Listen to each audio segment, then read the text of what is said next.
ஆதி மூல கடவுள் விநாயக பகவானை வணங்கி, என் குலதெய்வம் அருள் உலகமாதா ஸ்ரீ அங்காள ஈஸ்வரியம்மனை வணங்கி, என்னை பெற்ற தாய் தந்தையை வணங்கி,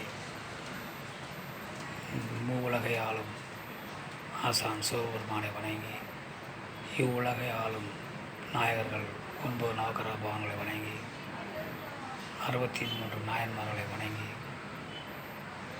18 சித்தர்களை வணங்கி, சோதிட ஜாம்பவான், சோதிட மேதைகள், சோதிட தந்தை பிரகாசர முனிவர் பகவான் அனைவரையும் வணங்கி ஒரு சிறு சோதிட குறிப்பை பகிர்ந்து கொள்ள வருகிறேன்.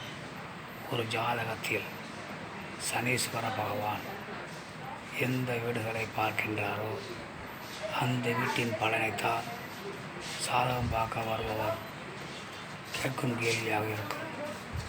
அந்த வீட்டினுடைய பலன்தான் ஜாதகருக்கு தடையாக இருக்கும். மற்றவற்றை அடுத்த வீடில் காண்போம். வணக்கம்.